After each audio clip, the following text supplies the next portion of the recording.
Well, hey, friends, welcome to the podcast. I have a very special guest on today, someone that is, I would say, one of my most favorite humans on the planet, and thousands of doctors and patients love him and his wife and team as well.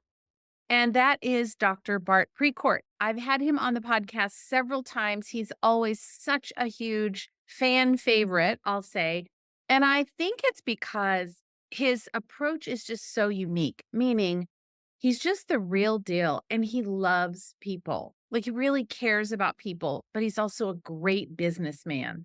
He and his wife have created quite the little entrepreneurial journey. They now own several businesses. They look for opportunities and to see, more importantly, not so much about, making this wild, crazy income, but they really are looking for opportunities for how to have a bigger impact, how to serve. They are dog lovers. They rescue dogs. They always have a pack of about 8 dogs in their house. And that was when I very first met Dr. Bart. I'll tell you, I was teaching a seminar. It must have been in Florida because that's where Bart lives. And I remember this guy sitting in the back row against the back left corner, and he had a dog underneath the seat, where he was sitting, a long table with the chairs, and he had a dog. I'd never had anyone bring a dog into my seminar. I was like, well, okay, whatever. I'm not really a dog person per se. Like I'm not anti-dog. I just don't want a dog.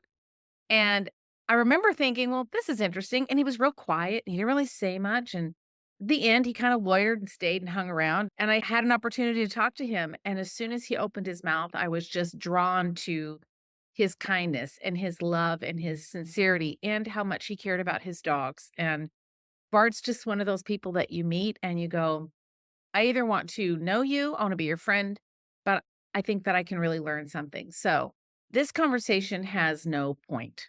So I'm just going to say that right up front. There's no point to the conversation. We didn't talk ahead of time. I literally got him on a Zoom call and I said, okay, buddy, let's go. We're going to just see what we talk about. And I hit the record button. So this is my conversation with Dr. Bart Precourt, and I think you're going to like it. Listen in. Well, Dr. Bart Precourt, you are one of my favorite humans on the planet. Thanks. Well, Ron, when I got the email for you to invite me here, I was so excited. I could just chat with you, and if we have to record it, beautiful, but I could just chat with you all day long. So I'm glad I you're here. know. I just was so excited about this because we've known each other for so long and just had such a connection right from the very beginning and such like mutual respect. And I just so appreciate you. And I'm so glad you're here. And I really, all I want to do is like in our conversation is I just want to be like a little earworm. I want to get in your brain and find out like what's going on in your world, what new and exciting things. The last time you were on the podcast, I think we talked about the liver, your liver cleanse. We talked about that. Yeah. So maybe you can like update us all on like where you're at with that. What's your constantly ever evolving, detox or purification, right? And then I don't know, I guess just like what's happening in your world. So I'm gonna go, buddy. Give me an update. What's going on? Okay. Just buckle down. I'm buckled. Yeah. So many exciting things going on. I personally am sitting in a space mentally that I think this is the opportunistic time. Yeah. I think all of us that are willing to put our best foot forward. I don't know. I mean, this is almost 30 years for me. And I don't know that there's ever been a time that's been so ripe for us to step up and lead. And there's a lot to that. Don't get me wrong. Yet with that being said, then that's a little preface of what I'm going to share with. I got a fair amount of things going on. And I tell you what, I think I want to give you a reason behind it all too. And I'll do that after I share what I say, because it's important that I say that because I don't want anything that I share to sound as though it's impressive, because it's not. It's just, I'm just doing what I love right now. Yeah. And isn't that the whole heartbeat of all of it? You got to find the thing that lights you up and makes your soul on fire. And when you have that kind of passion, then you can go serve people in a way that's so authentic and so real. And you're really helping them. If it's no more than just emotional help, you're just loving them and you're bringing love to the space with them. Sometimes, that's all they need is someone to know that I got your back, or it could be way more strategic and tactical. So I love that. Yeah, 100%. That, I think if nothing else, if we really got back to the roots of service, it would catapult us all to where we need to go into the future. Yeah. And there are going to be many things. World. Yes, it really will, because there's going to be AI and all of these things. and they're all going to be incorporated. But at the end of the day, as humans, we are tribal. We need people. We Mm, need to know that we yes, can be heard. We need to yes. know that we can be loved and that we can give love, share love, receive love, all those things. And if we become the ones that embrace it, and I don't know that there's many professions left, quite frankly, that get to do it on this personal level of really honoring another human, quite frankly, and then moving forward. And if you happen to be, still have a brick and mortar practice of some sorts where you actually get to put your hands on somebody, or you get to communicate like this, and someone's in their living room and you're just sitting down in front of them and having real conversations, it's a lost art. And I think if we can get back to it, the sky's the limit, literally. So how are you doing that in your practice? In many ways. So I still have my brick and mortar there, and I'm about 2 half days I'm in there. So I still get my hands on people and I get to hug on them, do the best I can with my physical skills. And then I have a virtual practice where I do a lot of consults, people all around the country. I could say in many other countries too now, which is pretty cool. We're doing a fair amount of that. I've been very fortunate where that's grown. So I've had to now start to train someone. And guess how I train them, Rhonda? I send them to go listen to everything Rhonda does. Nice. Thank you very much. Yeah. And I got to plug it, just especially with like your functional lab stuff. The fact that you are always evolving and improving and bettering all that stuff. Thank you. Just thank you. You're forever my teacher. I love you. I appreciate that work so much. You've given me so much tools and confidence to know that I'm serving at the highest level, not like I'm kind of doing it good, the highest level out there. So thank you for that. So we brought on new team members to help me with the overflow of consults that we're doing, which is beautiful. I'm out there speaking a lot right now, which I've enjoyed, which is really good. We've also decided to go after some other life passions. We opened up an organic cafe recently, my wife and I. Didn't you have that one before? Okay. Well, yeah, you have that. Yes. Okay. Is it next door to your? Right next door. So we have the organic cafe, and then we got a farm, and our farm has chickens, and the chickens supply the cafe with all the eggs. That's been wonderful. We're also in the dog world now. So we also own like a dog food store, a healthy dog food store. That's a new version of something that we're doing. So Right. that has been a passion for us. We have 8 dogs. It's a big part of our lives and just in service that, and because so many people and even ourselves wanted what we were providing for humans, they wanted it for essentially animals. Huge gap. Anyone out there that's an animal ever understands what I mean. That whole world out there is it's a little tricky. Yeah. So we are now tapping into that and literally just going to be helping more people love on more people with their animals. So a bunch of different businesses kind of opened up, and, it's given me more freedom. I've got an amazing team, people that want to be in the service industry, that want to be helping other people, loving on them. Quite frankly, like that's almost like the prerequisite. Do you want to love on other people? Like, is this part of your mojo? And if it is, we can train you. The rest we can train. Yeah. But that core component of just human nature, that's the one we look for the most. I'm so glad you brought that up because I want to just ask quickly. It may not be what you were going to talk about, but it's a question that I get so many times from practitioners when they're looking at like bringing on a team member. How do you find that right person? And I've always said that you hire first by the core value because you can't teach a core value. You either love customer service, you love people, or you don't. You either have integrity and honesty and integrity is a core value for you, or you don't. I can't teach you that. It's part of the fabric of who you are. You can teach everything else. I can teach you how to run a computer. I can teach you how to do a certain set of software. I can teach you functional medicine protocols. I can teach you the language, but I cannot teach you the core values. So how do you find those people? If you've got now, several businesses and you've got a support team, walk me through what your process is for that. What does that hiring process and vetting look like for you? Well, there's many iterations of it. In the Yeah. beginning, we wanted warm bodies that would commit to certain schedules and pay rates and stuff like that. We made a lot of mistakes that way. And now it's not in judgment, yet everybody on the team has say in the next team member. Is And that that's a so little risky. great? Okay, because I've considered this as risky business, but I say, you know what? They've got to come into our family. And if they disrupt the family, that would be the worst thing ever. We would rather, Good. we'd rather run lean than disrupt it. I agree. And I talk to the team about that all the time. Say, listen, you guys are my family. We are in this together. I want you all protected, in the sense that no one comes in here and starts to kind of bully or starts to give all the different values and views that aren't necessarily in alignment with what we have. I'm okay. And it's not out of judgment, but it has to be in alignment. So typically what we do is we set up a little bit of time with each team member. Yeah. And I'm the last one. And let's just say I'm the alpha dog, right? Like I'm the, end decision maker. I'm the last one. I see these individuals that may be coming applying for a job. They come in the office out of office, and I'm paying attention. I'm paying attention, just how they walk in, eye contact they have, how willingness they just like walk up and meet. And my team are built of some of the most incredible humans there are around. They're the best team around.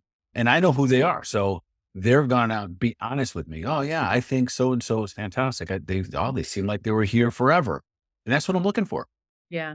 Yeah, because all of the other stuff, Rhonda, we can train that 100%. So we look for two things: that individual who would fit the team well. And what's so funny about this is exactly how it works when we bring a new dog into our pack. Yeah. So we rescue a lot of dogs. Right. And what determines whether or not they stay is if they fit in the pack. Yeah. Not how much we love them. We're not judging them. We want to serve them and save them all. But if they can fit into the pack and the pack can have an influence on them, and this is how we do, beautiful. But if that new dog comes into the pack and says, well, I'm going to be an outsider coming in. Yes. They just Not have to gonna work. No, it's not going to work. And we still love them. We find them a different place to go live and to go party. So very similar with when people come into our environment, and we constantly have the conversation. We'll stay lean versus interrupting what we have. Yeah. I think too on that, and it's a way of showing your team how much you honor them and how much you respect them, because there are not very many businesses that think about it like this. And I do. My team's the same. You and I are cut from the same cloth there. Like I will say to them, this person has to feel like it's a fit. I'm always the last one to do the interview too. Yep. And now they all have to give their stamp of approval. Yep, this person will fit. I like her. I like whatever it is. So I love that you're making it more of a culture rather than putting a warm body in a seat. And so many times it's the default because we're in trouble. Like, I need help, and I'll take the first warm body. And it never works out well. Never works out. No. Even the first hire, wouldn't you agree? They have to fit with your culture. You as a human culture. Like, what is your culture as a human? If someone doesn't like dogs, they're not going to be a good fit for you. Correct. Right? Yes. The other part that has been a little tricky is, so there's that part of it. And then the other one that we can't train is work ethic. Yes. There you go. And Core value thing. yes, it is a core value thing. So the team is always reminding anyone that's coming on about my work ethic.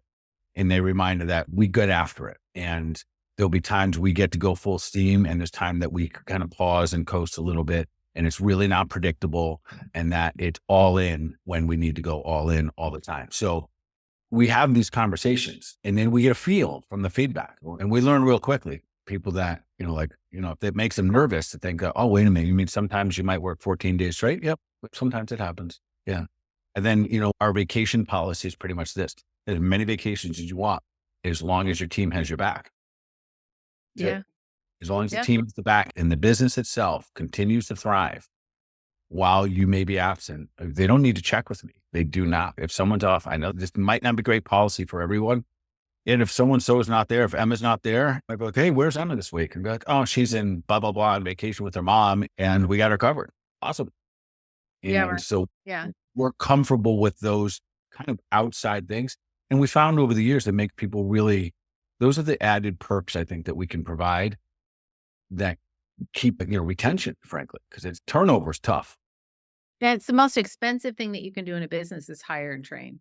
And so when you got that turnover, like you might as well just like open up your bank account and put a spigot on it, because you're just losing money so fast. It's the dumbest thing to not spend the hire slow, fire fast, right? You take your time when you hire, and when if you find out they're not a good fit, that's it. Just be done with the program. Better to go back to doing it by yourself or with just a lean machine than to have somebody that's not a good culture fit. So, okay, moving on though, where do you see all of this future of healthcare going other than loving and serving people?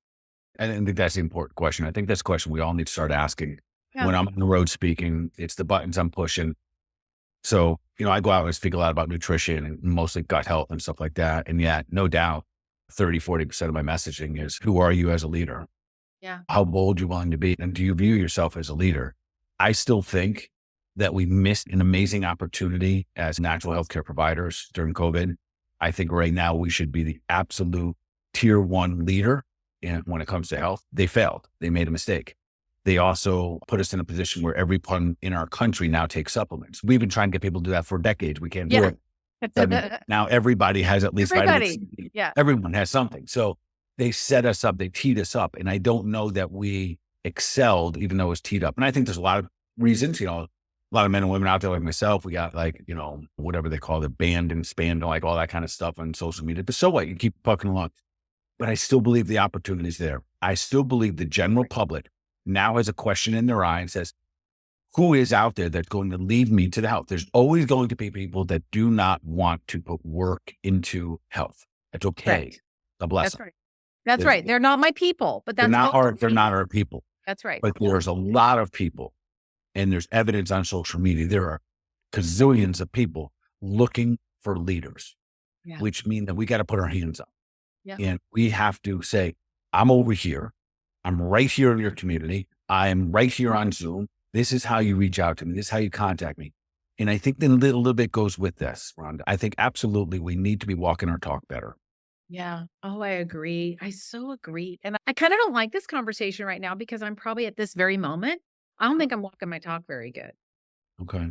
Like I'm Well, just not. But having said that, the awareness of where you need to be, because sometimes life kind of doses out. You Yeah. get a phase of your life where you're just not on your A game all the time. But the awareness that's where you want to be is 3/4 of the battle. It's Yes. when we go blind, right? We're going to give all the supplements, but we're out here, drinking and partying or doing whatever. We're not doing that. But yeah, not living the life. Being aware of it is one thing, but being blind to it is another. So you're saying being fully embody what it is that you do. Fully embodied to the point where you have the experience that you're asking them to go through. Yes. Yes. So if you're asking them to do this with their diet, like a FODMAP diet, are you kidding me? You know how freaking hard that is. Hard. It's hard. So listen, and we'll talk about the different cleanse. We do a huge kind of like standard process has a purification program. Yeah. We want to do- hear all about that. Okay. We do that. Then Rhonda, so flip it over. Then 2 months later, about 3 months later, I bring a huge group through carnivore, and we've done it with keto. And when I tell everyone, listen, do not judge it, experience it. Yeah. Experience it. See what it did for you. See what went on in your brain, what helped you be successful, what benefits, what not so good things took place. So listen, whether I get people off of meat or I get people off of vegetables, they all got problems. Like, it's Yeah. just- Yeah. we Exactly. have food issues. So one of my consistent messages right now, and this is not something I was able to be super honest with in the past. So I'm telling her from the stages, but also my clinic and my podcast and everywhere. I say, listen, here's the reality about health. Health is not easy. In fact, to be healthy, it's going to be uncomfortable. It's going to be inconvenient. And most likely, it's also going to be unfamiliar. 100%. And that's for every one of us at every point of our journey. And if we start with that going, okay, got it. This can be a little uncomfortable, whether I'm taking 2 supplements or 222, whether I'm cutting out bread or I'm cutting out all my starches and carbs, whatever it is, your next level will consist of something that's going to be unfamiliar. It is. That's your next level. It's also going to be inconvenient. There's nothing convenient or uncomfortable. Ron, I do this cold plunge every morning. Ridiculous. I hate the cold. I literally hate it. There's nothing comfortable about me getting in cold water every single morning. Although it is magical what it does for me. Magical. So I never enjoy doing it, but I love the outcomes. Yeah. In that, for the most part, being healthy, that's the journey. That is the journey. And I think as practitioners, if we step up and stop saying or waving magic wand and saying, oh, I got the magic wand over here, the magic pill, the magic lotion, no, this is going to be difficult. The biohack is not a shortcut. It is not cheating the system. It is just finding what are the things that actually are very good for our biology and our physiology.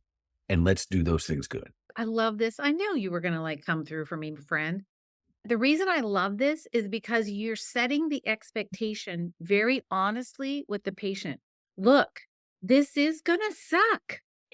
You are not going to like this, but the outcome is going to be worth it. No woman loves pushing a baby out her vagina. It No. is not fun. It's painful and it's uncomfortable. But oh my gosh, at the end, you got the baby. And so it's the same concept. Like it's just rough, but I love the way that you language this. It's uncomfortable. It's going to stretch you. It's going to be unfamiliar. You're not going to like how it feels. However, what that's going to do as you experience it is give a better iteration of you in your body as it has to do with your health. Yeah. So good. Yeah, and I think that's where we all have to do that little gut check, like you just did. So, Yeah. we have to do that gut check. Am I getting comfortable again? Comfortable might be the worst disease out there. That dis-ease, like being afraid of that, like getting ourselves comfortable could be very dangerous, I think, when it comes to being healthy. Yeah. So true. And probably a lot of people would argue this, but we're not 20 anymore. So I think we need to be constantly looking for ways to kind of almost reinvent our journey in health. Yeah. And, Yeah. and that's where I think having people, our tribe and our community and all of those things matter. Like I think, my team and I all have very similar health positions, I would say. And we're rooting for each other. We're literally rooting for each other. So when you do your bigger cleanse, your detox, and then whether you're doing carnivore or keto, I didn't know you were doing either. I knew you were doing them about 3 months apart, pre-summer, post-summer kind of. Well, what we found, just for people to listen, January is always time, but you got to have a program in January. Everyone's waiting for a program. So we do our bigger one then, and I say bigger because we're 300-400 people at a time. It's beautiful. Yeah. And it's got a kind of a mind of its own now. And then a couple months later, and there's never very specific. So, January, February, March, April. Yeah, it's usually around the April, May time. People are jonesing. They Yeah. kind of fell off all those good habits and they want something to get back on track. And then we provide another opportunity. And literally we switch it up. So let's experience something different together. Love this so much. So we've done now that for a couple years now. We call one basically is our cleanse. And then the next one is a level up program. The Yeah. subtle differences is this. In the level up program, I incorporate a couple other things, meaning that you got to sit every morning and do a little bit of a gratitude meditation. You have to do a certain amount of like push-ups every day. So we incorporate a couple other things we know are going to be uncomfortable for the majority of people, like sitting still and being in gratitude, Totally. like doing push-ups all day long, that kind of stuff. So it's winnable and you get to experience not just the outcomes of success, but why couldn't I sit for 3 minutes every morning? Like experience what was going on in your brain that derailed you in those moments. And they're fun. And to the point, you got to walk and talk. I do it with them, Rhonda. Well, that was With my them. question too. Does your team do it all together? Everybody All does of it. it. They are Oh, not required. They are invited. My team is invited. And so what means is that if there are, required supplements or cleanse packets and stuff, it's on me. That is one of my gifts that I give to them. There's no cost for them. And yeah, it's cost me a little bit of money, yet we are all in. So we then provide incredible community component. So we do Facebook pages. I do coaching calls every Monday night, nonstop interaction through it. each and every week, just questions coming back and forth. And you know what it really comes down to? It's rarely what was the exact recipe. It's life stuff that comes up. People start talking about what they're experiencing. They're, waking up without a hangover is doing this for me. And my kids said this because I wasn't, tired from being, hungover or bad. Angry. Yeah. Yeah. Whatever. So I don't know if I just wasn't involved, but I was. But 10 years ago, I don't know if that language was happening. I think people want to find safe places like that so much. That's why I still think the opportunity to be the beacon of truth, to be that safe place of leadership, of being really bold. You're going to have to be bold. You're going to take some bumps and bruises. There's no way you go untouched. Trust me when I say that, some people throw some darts at me. I'm okay. I'll be fine. But people are going to say some things. The more bold you're willing to be. That's it. You're going to be more target. You just get a bigger target on your head and somebody's going to not like it. And they're going to want to talk crap about you. And you just go, look, buddy, stay in your lane. Like, yeah, that's going to get in my world. And if you don't like it, that's why God gave you a neck. Turn your head. Yeah. So we're having a lot of fun. And then we'll pause through the summer. We'll do some fun things. We start talking about the cleanse in November. It's like, we know that our marketing program gets kicked off the week of Thanksgiving. Yeah. Because we know that's the slide. That's when things are going downhill. It's totally. And I think too, knowing that you're going to do it in January, and maybe this is like so wrong, but this is the way I always think about it when I'm talking with patients. I'm like, okay, we're going to do this. We're going to do it in January, but it's like it allows them to not have shame about their behavior through the holidays because they know I got a plan when I get out of this season that's full of fudge and fun and parties and all the things. And you're gonna get around the corner to January, and then you go, "Okay, now I can, like, do the reset." It allows them to live the life and to enjoy and maybe even make some better choices, but they know they're gonna get an opportunity to clean it up rather than having that shame, "You know you shouldn't be doing this, you're falling off your Mhm. diet, you Mhm. blah, blah, blah." That's how I think about it. Yeah. You're spot on there. So when we're leading up and like, I'll still do a fair amount of just, putting content out. And that's the conversation. Say, listen, just have strategy. Know that there's going to be this ebb and flow and Yeah. you're going to be in the ebb. And then afterwards, you're going to start to flow and enjoy most of all.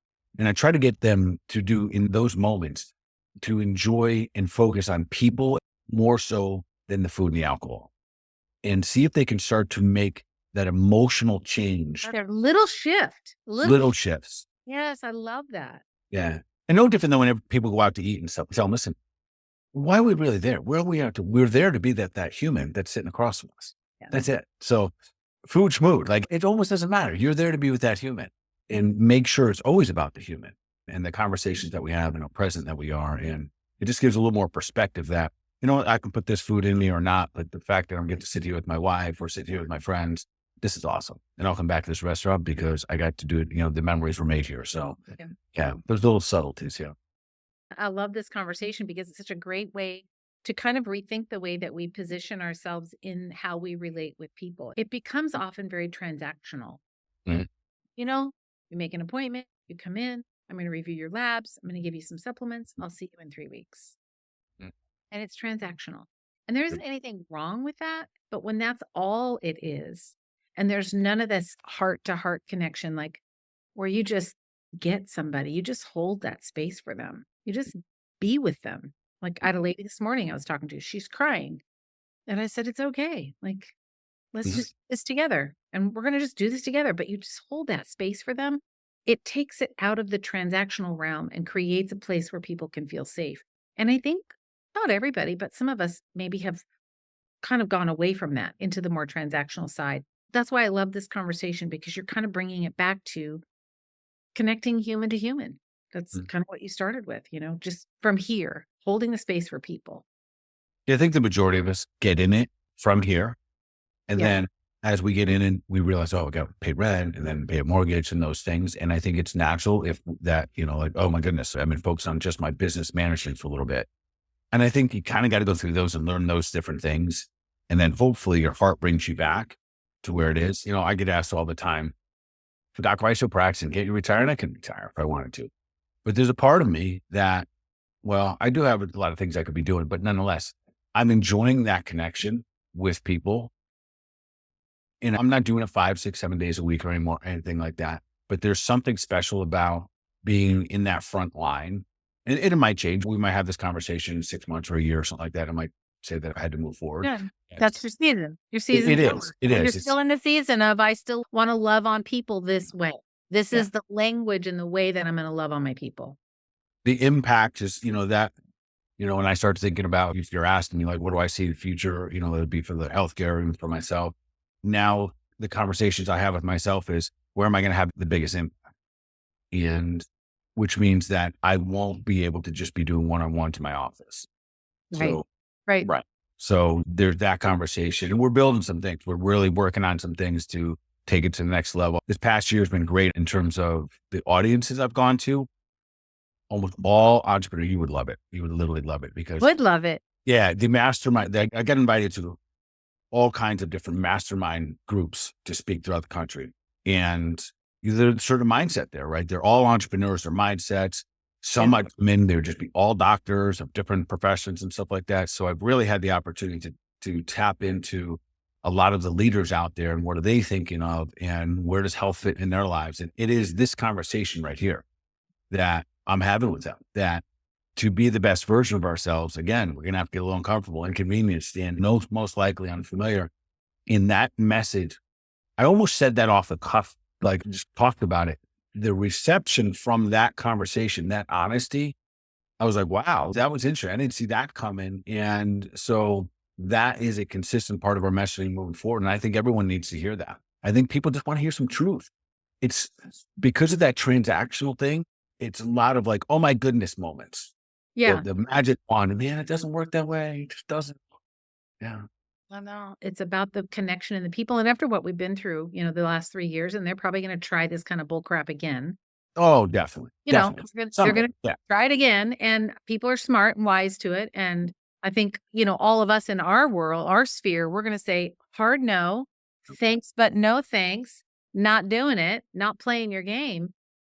But I think people came out of that and they now realize that they got railroaded by the government that they trusted or the doctor that they trusted, and someone steered them wrong. And now we start getting the right information back. For a lot of people didn't realize it.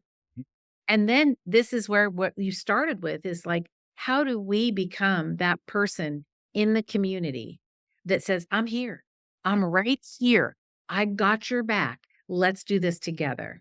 Mhm. And it moves beyond, here's a pill for a thing, to let me make you uncomfortable so that I can take you to the next level and get you better. And having that kind of conversation. And I think that is why I'm so excited to look into the future of that. I think there are so many more opportunities for all of us. Like there's not too many of us. There's literally millions and millions of people out there Yeah. because the IQ, the health IQ of the average person since 2020, 2019 has risen It's so much higher than it was. so much higher. I have sharp patience, which makes me have to stay on my A game.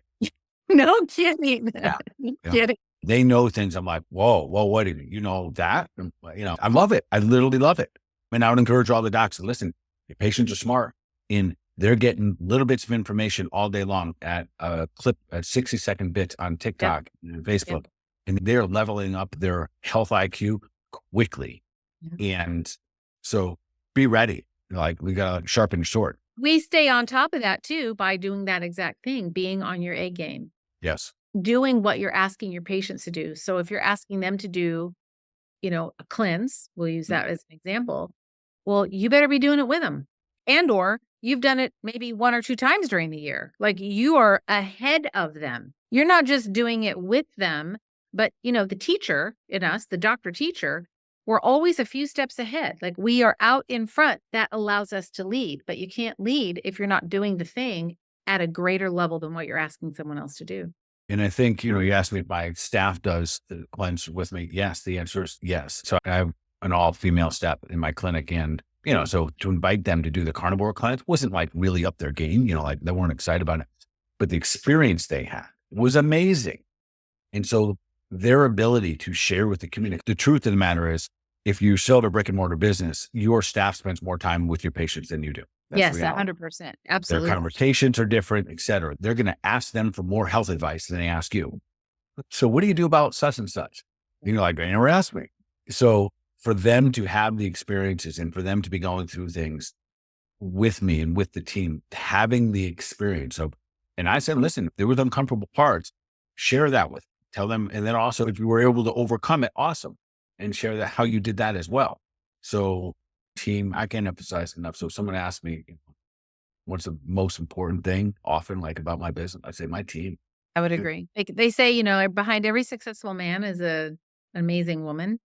And I think that's true because I'm a woman. So I think I'm pretty awesome. But I also think that as a business person, the success of an entrepreneur and a leader is the strength and the courage, determination, commitment of an awesome team. And when you don't have that awesome team, you can't lead. You can't grow. You can't lead because you got to have somebody behind you that's supporting you and saying, I got your back, doc. I got your back. We got you. And when you have that team, even if it's a team of one, for a doc who's listening, it's just, I'm like just a one person. I just need one. Perfect. Fine. You're 10 Yes. week person, but they got to have your back for 10 hours of however much you got them working. When they have your back, you then have wings and you get to soar a little higher because someone else is giving you that air behind you that's giving you lift. And that's the power of an amazing team. And to your point, even if your team, because I'll hear that a lot when I'm out speaking, is, well, I only have one team member. That's your team right now. Yeah, exactly. And that's how you build. That's all I had in the beginning. Like this, I just had one. And best you can, you educate them, you edify them, you help them be the best version of that. And therefore they help you become the best version of you. and sharing and articulating what that looks like for you. So I've had to, many times over the years, help them understand what gives me the potential of greatest impact. I had to free myself of so many things. So literally, they would say, Bart, how can I help you? I would say, well, can you take these things away from me? Yeah. We don't And need. don't let me look at them again. Yes, yes. Like, just, I don't need to do any of this. You guys are awesome. Go do those things. Don't even ask me. Just make them happen. Let me go over here. Let me have impact because of my license or my experience. I'm the only one that can do that. That's right. You got to do the thing that only you can do. I remember I had a mentor that said that to me. Does it have to be you? Can it be you? Does it have to be you, or must it be Yeah. you? Mm. And when I The way- got that, I was like, oh yeah, this working with one-on-one with people must be me. I can't delegate that to anybody. Balancing my bank statement, I don't need to be in QuickBooks checking the things off. I don't need to be doing that. Does not have to be me. It can be someone else. And learning that ability to how to delegate and how to delegate wisely, because you can delegate unwisely as well. But yeah, having team is, even if it's just one person, still having a great team is amazing. Yeah. So what would you say if you're going to put a bow on this and you're going to talk to all these practitioners that are listening? What would you say to them? Words of wisdom from our best buddy, Dr. Bart. And little words of wisdom. I would say this, and especially I sit on this all the time because I get asked similar things. Doc, what's the one thing? And I would say this. I think the quest for you to relentlessly pursue the best version of yourself So is probably the most powerful thing you'll ever do. And reminding what we just talked about, it's going to be uncomfortable. You're going to have to get humbled. It's going to be inconvenient. You're going to have to get up earlier, go to bed earlier, make your own food, all of the above. It's going to be unfamiliar. You're not even going to know some of the things that you need to do until you get there. Maybe the biggest catalyst for me personally, I think there has to be two. I think my recognition and my willingness to build a team is one. yes. But Yeah. the second part is I'm healthier now than I've ever been in my life. And I can say that with absolute confidence. It's not smoke. I'm stronger. I'm better. I feel better. And my pursuit of health right now is ridiculous. And the reason I'm okay with it is because of the outcomes. Yeah. People want to aspire. People want someone to lead them. Mhm. And it's hard to find someone that can lead you if that person isn't truly being a leader. And you lead by that pursuit. You lead by that commitment and that passion to being as healthy as you can, or living a lifestyle of, whatever it is that you're talking about in your practice. Everybody's got a different perspective or opinion or, their own lane.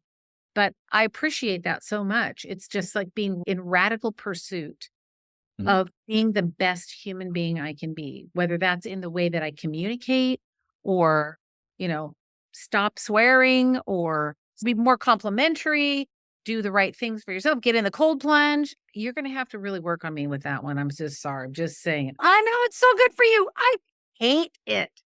Well, Ron, I hate it. No, you're making me feel a little bit better, Yeah. just a little bit Yeah, better. yeah, I hate it. And I want to share this. So we'll probably wrap it up. I want to share this. So every year on my birthday, which is November 8th, I sit down and I try to clear enough of my space, my energy to see if I literally can get a download, like see if I can have a conversation with God. And I tell you, more often than not, I think I do. And it always ends. Where do I need to get better? What's my weakness? I ask both of those questions. And inevitably this year, it came to me, like, I don't know how it comes to me, but it says the message this year was that my environment was making me weak, that I was letting my environment make me weak. Interesting. And I didn't know how to interpret that because truthfully, I have incredible people in my life. I've gotten rid of most of the ones that don't serve me. So I have an amazing wife, amazing team. I'm surrounded with some pretty amazing human beings. So I took it a little more literal and I said, wait a minute, my environment. How many times am I saying things like, oh, it's too hot outside, too cold outside, it's too wet outside, all the above. But I'm in Florida and it gets all those. It gets too hot, too cold, whatever. And the things I stopped doing because of this, and I was like, man, I'm getting freaking weak. Like, I can't do this. If the weather can dictate my life on whether or not I go outside and walk my dog. So then I decided, all right, I got to tackle my weakness, which was clearly cold inhibits the things that I do in my life. That, man, life is too short. What if it's cold out for 40 days straight and then I'm screwed? So You're right. So I said, what would be the worst way to challenge myself here? And so I have this other thing too. If I spend money on it, there's a good likelihood I'm going to use it. Otherwise, one, I feel bad about it. And then my wife will kill me. So we invested, it's like $5,000 or something. I was sitting outside and I'm like, well, game up. Do And it. yeah. And here's the interesting thing about almost like the psychology. In the beginning, I told myself, I don't have to do this like they're talking about on like Rogan and Huberman and stuff like that. I'm going to give my permission to just get my toes in there, to just go in and out. I literally not 30 seconds, no time, just the willingness to get in and get out. And that's how I started. And it was super uncomfortable. How long do you stay in? So Like, now, trick yourself talking right now. yeah. So every day is about 3 to 4 minutes. Here's the interesting thing. So, Robert, here's the interesting thing. There are days, most days, I do not want to get in. Oh, yeah. I have a plan, I have a schedule, and I'm really good if I fit it into like literally a 10-minute window in my life. And it has to happen right around 6:26 to 6:36. And if I don't, it's not going to happen. And then whatever. So, and many of the times I bargain with myself and I just commit in and out. Just get in, Bar, and then you can get out. You don't have to stay today. And this, to my point of what happened, we often, I think, avoid the discomfort so much that we don't even give it a shot. Because it's like so many things in life. You do it and you sit and you have the tough conversation. Yeah, Point. you try the new food and you're like, well, it wasn't that bad. Yeah. Well, Yeah. I didn't have wine for 3 nights in a row and I didn't die. Yeah, right. Every time I give myself permission to just go in and out, I always stay longer. I always find that I got more grit in me. Isn't that just so fascinating how the brain works that way? As soon as you said that, I thought in my mind, I was like, oh, well, if I gave myself permission to do that, the competitive side of me would just be like, I'm just going to stay in here for a little longer because I told myself I was only going to do it in and out, but now I'm going to do it a little longer. It's just wild how that works. So yeah. So if you ever choose to get one, and listen, people always ask, like, why do I like it so much? Does it help with inflammation? Yes, all the above. Yeah. Oh, but I tell you what, that's not why I do it. Something happens for me. And I think what happens, I don't have much body fat in my body. So my body doesn't protect. I shake in there like it's not fun. Like when I say I don't like it, I don't like it. And all the oxygen rushes to my organs and then it goes and squishes up into my brain. And it has this massive dopamine effect that Rhonda probably lasts for me between 6 and 7 hours. And I think you could literally kick my dog and I'd be like, it's okay, dude. I got you. I literally feel like there's love pouring through my veins. And that's the way I describe it. And Wow. so because of that outcome, there's days I don't have it. And I'm like, what's missing today?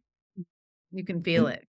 yeah. And it's like, and it ties into so many things that as practitioners of, I've been teaching gut health for years now. And knowing that if we get our gut better, we'll end up with better dopamine to experience life on a different level. In fixing my gut, I know I'm a better man. Like I know that I experience better. I can love more. I can be more kind, etc.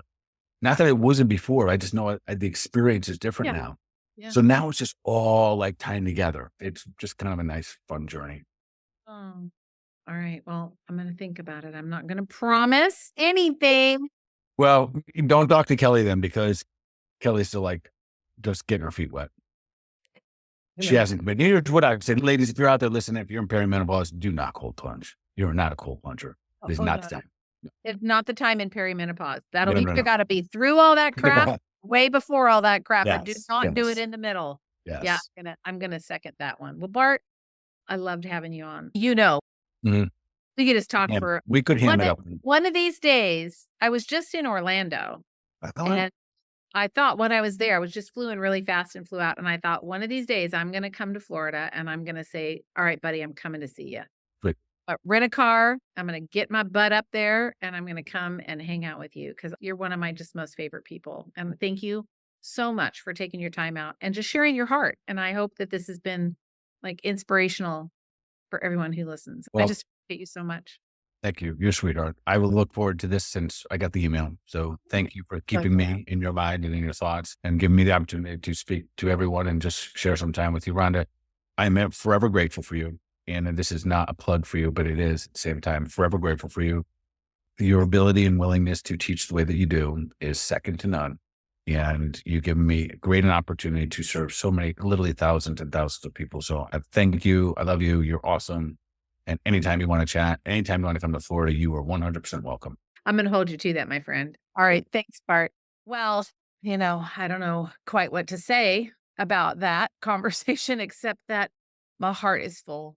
And I think it's a call for more of that heart led relationship with people, just really learning how to care for them. And I think for me, learning how to hold that emotion of love even when I may not be feeling all the love, or I may have had a really crummy day, or I just had a, difficult interaction with a patient or something. But how do we hold that space for people? How do we show up for people in a different way and love them and create that?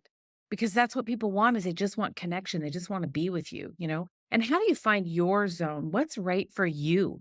Because what's right for the next person, what's right for me isn't going to be right for you. But what feels right for you? So I would say maybe bookmark this podcast. And when you need a little dose of inspiration, come back and listen to it again. I know that I will because Bart has always been such an inspiration to me. And I'm so thankful to have him as a friend and a colleague and a mentor. And after we hit the end button, after the podcast recording was done, I just said to him, I said, everybody always needs someone in their life that's a few steps ahead or maybe a whole lot ahead. And I said, "You are that person to me." And he turned it around and he said, "And you," meaning me, "are that person to me on the clinical side, the clinical knowledge," as he mentioned. And I really think that's true. All of us need a mentor. We all need someone that can lead us where we know we need to grow into.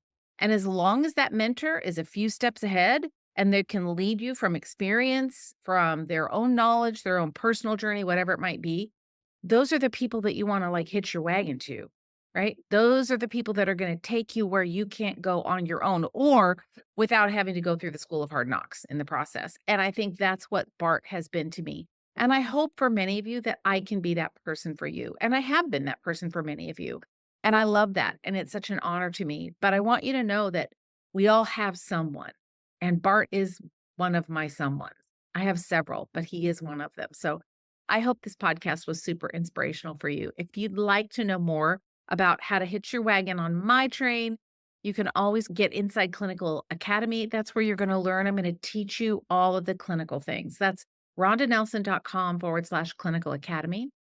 And then if the clinical piece is kind of, you got it dialed in and you're good to go, you may say, I'm ready to like take my business to another level. And that's how we can work together. Go to rondanelson.com/CBA, stands for Clinical Business Academy. So there you go, friends. Bookmark this podcast, listen to it again because Dr. Bart will be sure to be an inspiration for you on a day when you might not be feeling it. Listen to the podcast again, and I think you'll be inspired and re inspired, I should say, to go out and serve at a much higher level. All right, friends, take care. Have a great week. I'll see you next week on the podcast.